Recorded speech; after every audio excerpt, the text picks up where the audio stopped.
네, 오늘장 랭킹 5 시간으로 이어가도록 하겠습니다. 헤르메스 스탁 하창원 본부장과 오늘 이 시간 함께 하시죠. 어서 오십시오. 네, 안녕하십니까. 안녕하세요. 많이 힘든 자리에서 일단 나와주셔서 감사하고요. 예. 오늘 이슈 풀어가면서 최선의 선택에 좀 도움이 주실 소중한 말씀 기대를 해보도록 하겠습니다. 바로 첫 번째 이슈와 함께 시장 이야기 시작해 볼게요. 지하실이 너무 깊습니다. 제가 방송 전에 들어왔을 때 52주 신저가 종목을 검색해 보니까 600개 가량이 지금 되더라고요. 바닥, 찐바닥, 낙폭 과대라는 말을 쓰기가 너무나도 조심스러워진 지금 이 자리입니다. 지금 저점이라고 일단 찍히고 있는 종목에 대해서는 어떤 시선 저희가 줘야 되는지 첫 번째 질문으로 드려볼게요.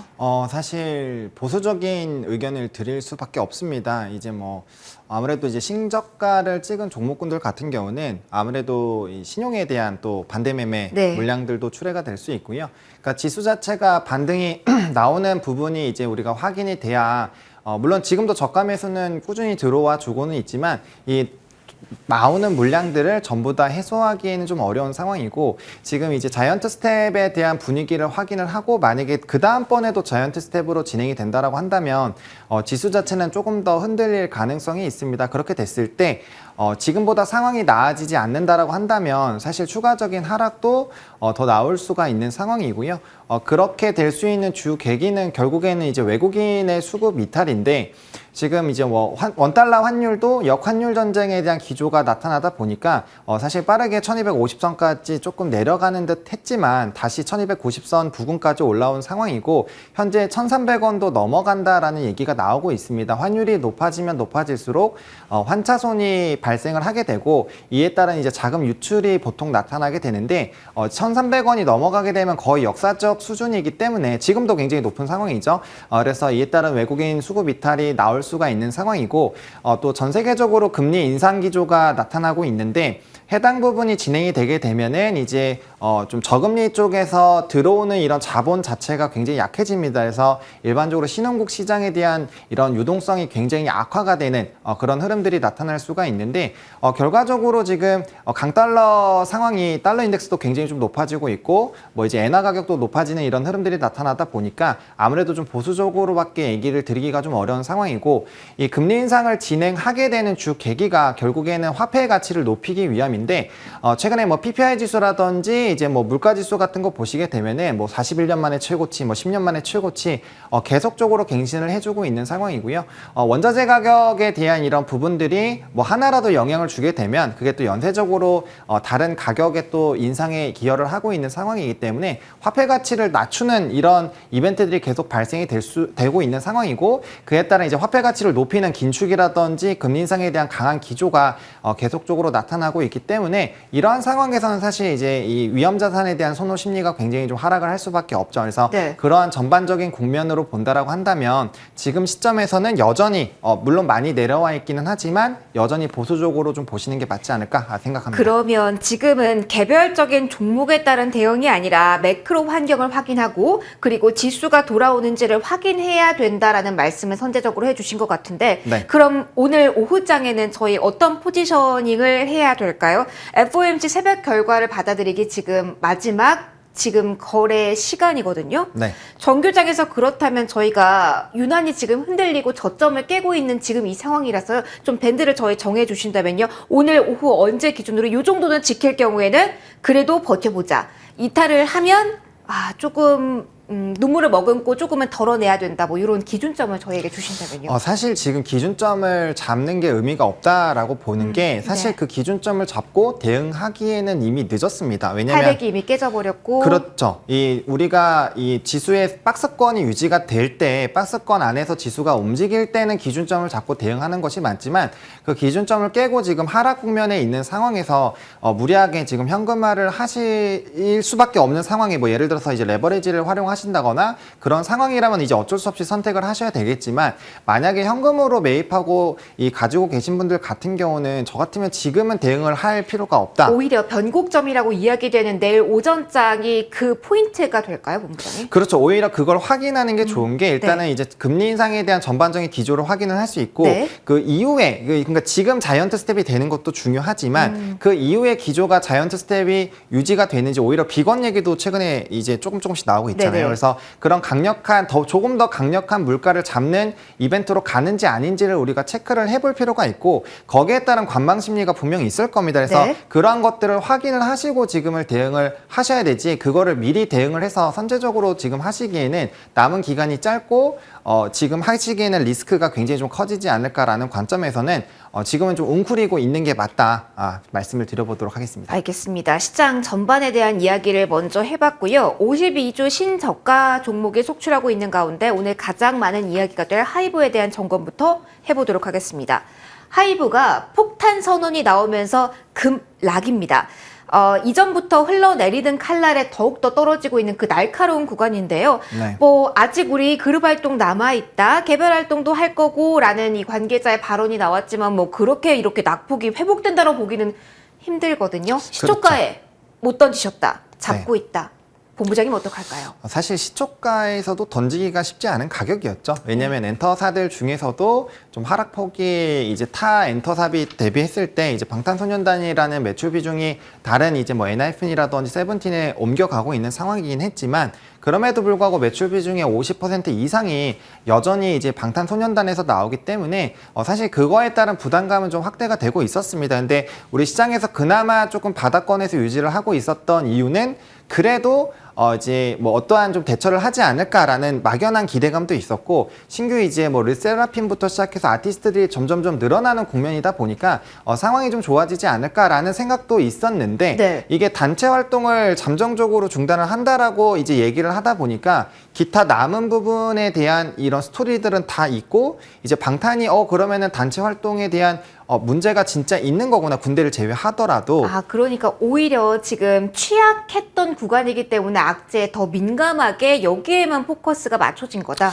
그렇죠. 아무래도 왜 그러냐면은 네. 앞서서도 매출 비중을 말씀을 드렸지만 매출 비중이 줄어가고 있었지 매출 비중 자체는 굉장히 높았습니다. 그러다 보니까 이 이제 활동에 대한 좀 이 전반적인 멈춤, 물론 이제 개인 활동이라든지 이런 걸 한다라고 얘기는 했지만 분명히 좀 시간이 걸릴 것이고 네. 그 안에 그러면 방탄소년단이 하던 매출은 어떻게 될까라는 물음표가 생긴다라는 거죠. 그래서 지금 굉장히 시장이 리스크한 상황이고 부담스러운 상황에서 이런 폭탄 선언이 나오다 보니까 거기에 따른 이제 패닉셀이 좀 많이 나오지 않았나라고 보고 있는 상황입니다. 공모가가 13만 원대, 그러니까 네. 거의 지금 계속 바닥을 뚫고 내려가고 있는데 문제는 더 악재가 남아 있다라는 거죠. 이 뉴스가 이번 주에 나온 게 다행일까라는 생각이 들 정도인데 네. 30일 날 전체 물량의 2% 보호 예수 물량이 풀립니다.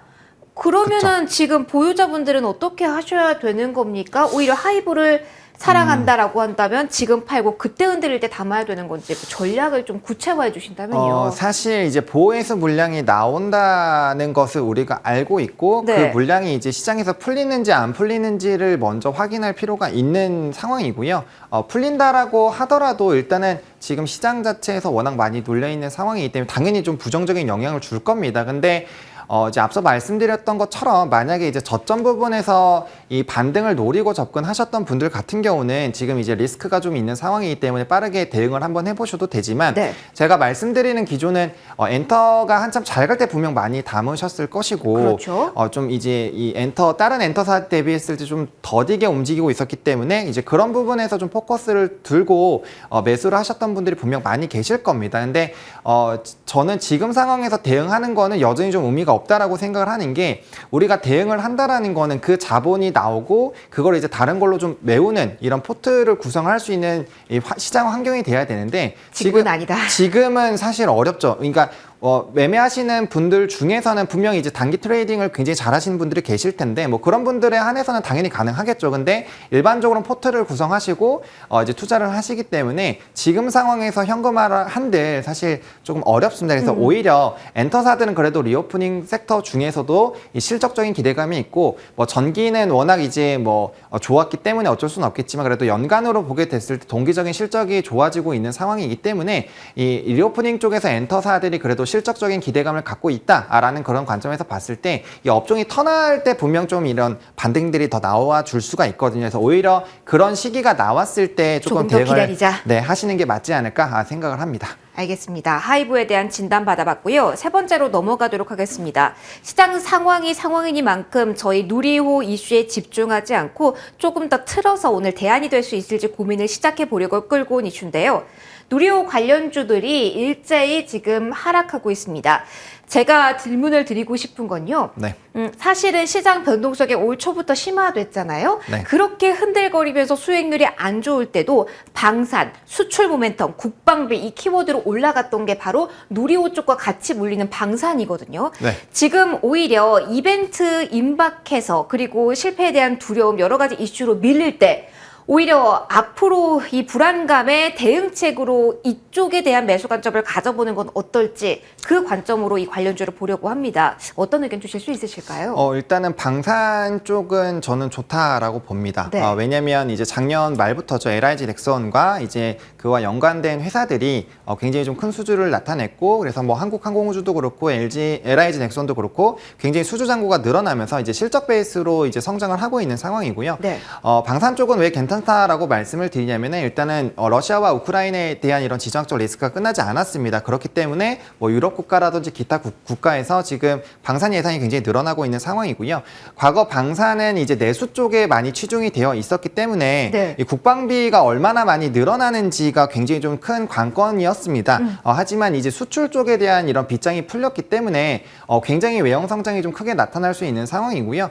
사실 우리나라 뭐 탱크라든지 뭐 이런 천공이라든지 이런 시스템이 굉장히 좋습니다. 네. 그래서 해외에서 좋은 평가를 받고 있기 때문에 또 뭐 아랍에미리트라든지 이런 쪽에서도 추가적인 사실 이제 이런 얘기들이 나오고 있거든요. 그래서 그런 흐름들이 나오게 된다라고 한다면 수주가 늘어나는 거고 수주가 늘어나면 이제 점진적으로 그게 이제 장부가에 반영이 되면서 실적이 좋아지는 국면으로 가게 됩니다. 그래서 방산 섹터는 물론 경기 방어적인 특성도 있고 뭐 북한의 도발이라든지 이런 여러 가지 이벤트에도 당연히 영향을 받지만 과거와는 다른 거는 이제 진짜 실적 베이스로 조금 움직일 수 있는 섹터 중에 하나이고요. 네. 과거 방산주들이 굉장히 강했을 때, 뭐 일봉으로 보시면은 지금 주가가 굉장히 높아 보이시겠지만 월봉으로 보시게 되면은 이제 뭐 한 3분의 1 정도 올라온 상황입니다. 그래서 과거의 그런 흐름들을 본다라고 했을 때 충분히 좀 접근이 가능하다라고 말씀을 드리겠고요. 네. 이제 이 위성과 관련된 쪽으로 이 누리호 쪽으로 보게 됐을 때 뭐 요번에 이제 위성도 탑재를 한다라고 해서 뭐 AP 위성이라든지 이런 관련주까지도 사실 이 언급이 되고는 있는데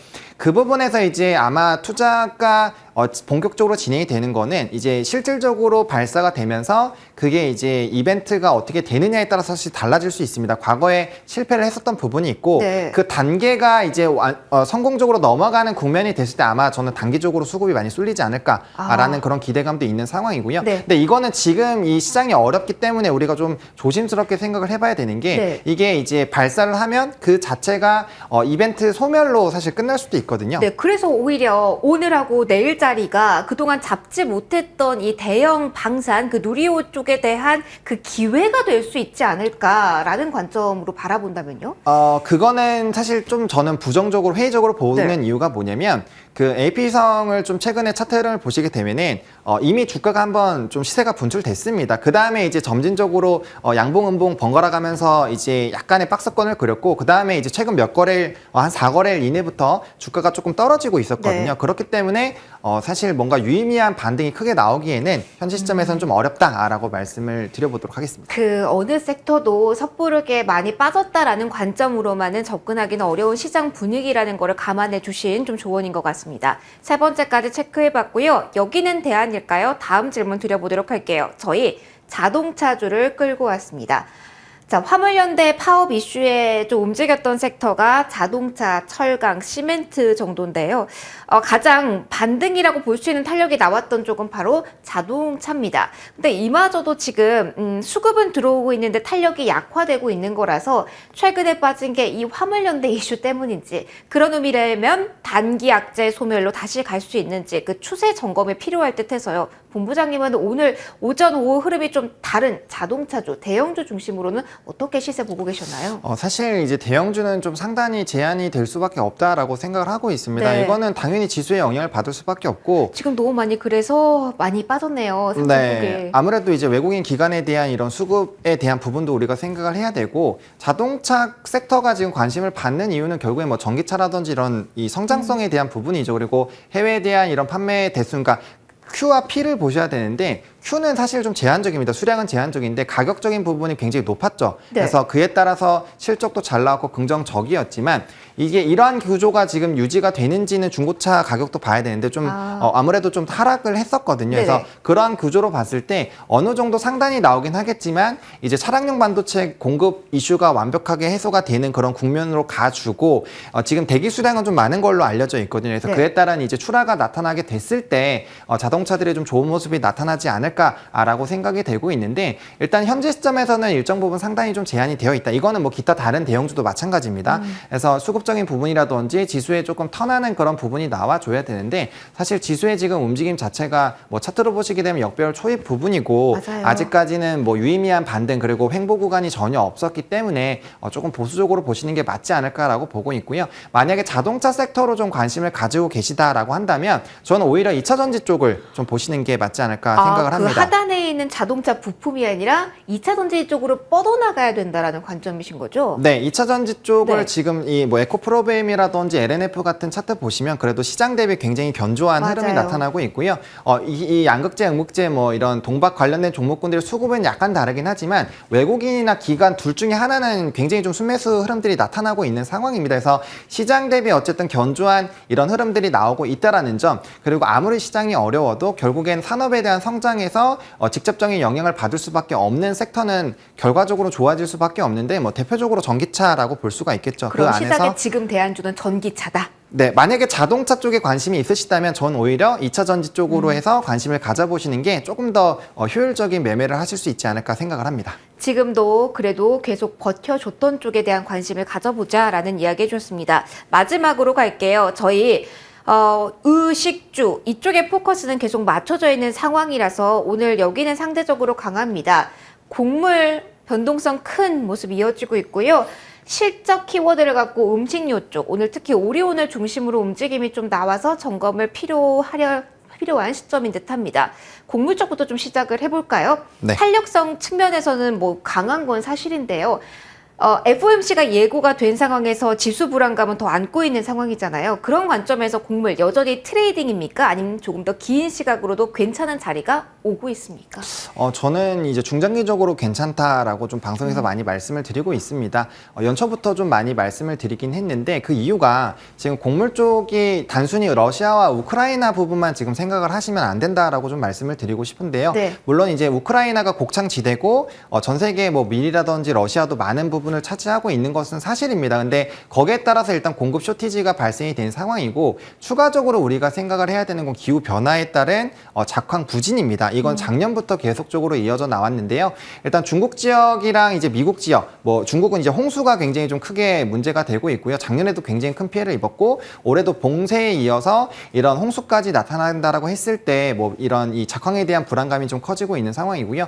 미국 지역 같은 경우는 가뭄이 굉장히 좀 심한 상황이고, 이에 따라서 작황이 굉장히 어려운 상황입니다. 그래서 이렇게 진행이 된다라고 했을 때 전 세계의 이런 유통 이 생산에 대한 부분들이 많이 줄어들게 되고, 그에 따른 유통 물량이 줄어들 수밖에 없는데, 이러한 국면으로 나타나게 되면 최근에 이제 여러 국가들이 빗장을 잠그면서 이제 보호주의로 좀 가게 됐는데, 아무래도 네. 먹는 거다 보니까 이 여러 뭐 인도네시아라든지 말레이시아라든지 이런 쪽에서 또 뭐 닭고기라든지 밀이라든지 쌀이라든지 이런 것들 또 이제 수출을 금지하는 이런 얘기들이 나오게 되면은 이게 이제 강력하게 또 시세가 분출이 될 수밖에 없고요. 네. 또 만약에 요번에 생산량에서 문제가 된다라고 한다면 이게 올해뿐만 아니라 내년, 내후년까지도 영향을 미칠 수가 있거든요. 그러니까 조금 더 긴 시각으로 봤을 때 기회는 분명히 있을 것이다라는 관점을 이야기해 주신 것 같아요. 네. 그러면 이런 시세를 이어받아서 음식료주, 지금 지수가 워낙 많이 흔들리다 보니까 연동해서 그런 메리트도 하나, 경기 방어주, 뭐 필수 소비재라는 이야기를 안고 이쪽을 보는 전략은 어떻게 보시는지도 짧게 질문 드려볼게요. 네, 음식료 부분도 괜찮습니다만은 저는 사실 이제 원자재 쪽, 오히려 곡물 쪽을 좀 더 보시는 게 좋다라고 오히려? 말씀을 드리고 싶고요.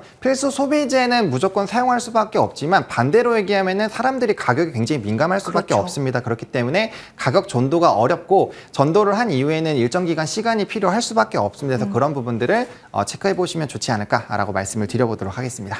저희 오늘 5가지 이슈 봤어요. 힘들지만 원픽도 꼽아봤거든요. 원픽 이야기도 들어보도록 하겠습니다. 본부장의 오늘의 원픽은요? 네, 이지홀딩스라는 이 곡물 관련된 종목인데요. 역시요, 네. 네, 일단은 이지홀딩스를 선택한 이유는 하나입니다. 일단은 팜스토리라든지 마니커라든지 이런 사료 곡물 그리고 육계 정다운 오리까지 다 가지고 있는 지주 회사다라고 보시면 좋을 것 같고요. 시총 대비해서 매출액과 영업이익 순위 굉장히 높은 상황입니다. 그리고 사실 다른 이런 곡물 지주 회사도 마찬가지고요. 조금 이제 이벤트가 발생한 그런 곡물주들은 이미 시세가 뭐 300%, 네네. 600% 났는데 뭐 해당 종목 같은 경우는 사실 그렇게까지 시세가 분출이 되지 못했습니다. 그래서 후발로 충분히 좀 따라갈 수 있는 역량이 있는 회사이고 또 이제 새만금에 대한 이런 지분이 높다 보니까 쌀 관련된 이벤트도 같이 좀 영향을 받을 수 있는 종목이거든요. 그래서 네. 오늘 신성홀딩스가 좀 잘 갔는데 신성홀딩스랑 이지홀딩스가 쌀 관련된 쪽에서 또 유력한 종목들이기 때문에 네. 뭐 해당 부분에선 같이 관심을 가져보셔도 좋겠습니다.